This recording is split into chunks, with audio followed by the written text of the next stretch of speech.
చెప్పారు. గతంలో కూడా ఈ రెడ్డి సంఘాలు కూడా రెడ్డి కార్పొరేషన్ ఏర్పాటు చేయాలంటున్నారు. ప్రభుత్వం నుండి ఎలాంటి స్పందన వచ్చింది? మరి మీరు దాని గురించి ఏమనుకోరు? ఖచ్చితంగా రెడ్డి కార్పొరేషన్కి సంబంధించి మనం చాలా ఈ మధ్యకాలంలో మీటింగ్స్ పెట్టడం జరిగింది. అందులో మల్లారెడ్డి గారికి జరిగిన ఇది కూడా మనం చూసాం అందరం.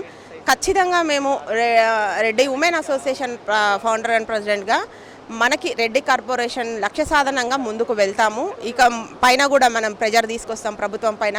ఇది ఇంతటితో ఆగదు. ఇక ముందు చాలా పెద్ద ఎత్తున దీన్ని ఉద్యమంలా తీసుకువెళ్ళి ప్రజల్లోకి ముఖ్యంగా రెడ్డి ఎవరైతే ఉన్నారో రెడ్డి కుటుంబాలలోకి తీసుకువెళ్ళి ఆల్రెడీ వెళ్ళింది. ఎందుకంటే అందరూ కూడా దీని గురించి రెడ్డి కార్పొరేషన్ కావాలి అని ఎంతోమంది తల్లులు వెయిట్ చేస్తున్నారు. మనం తెలంగాణ రాష్ట్ర వ్యాప్తంగా కూడా తెలంగాణ మొత్తం రాష్ట్ర వ్యాప్తంగా ఎంతోమంది, ఎందుకంటే ఈరోజు రిజర్వేషన్స్ అనే దానివల్ల మనం ఎంతో బ్యాక్ అయిపోతున్నాము.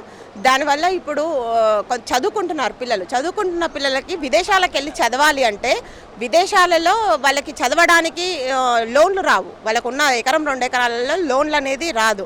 రాకపోతే రెడ్డి కార్పొరేషన్ ఏదైతే ఉందో 5,000 కోట్లతోని రెడ్డి కార్పొరేషన్ ఏర్పాటు చేయడం వల్ల దాంట్లో ఉన్న బడ్జెట్తోనే అంత పిల్లలకి అందరికి హెల్ప్ చేసి విదేశాలకు వెళ్ళడానికి ఏంది, వాళ్ళకి ఫీజుల పరంగా అయితే ఏంది, కింది స్థాయి నుంచి చదువుకున్న చిన్నతనం నుంచి చదువుకున్న వాళ్ళకి అందరికీ కూడా చేయూతనిచ్చే విధంగా రెడ్డి కార్పొరేషన్ ఉంటుంది.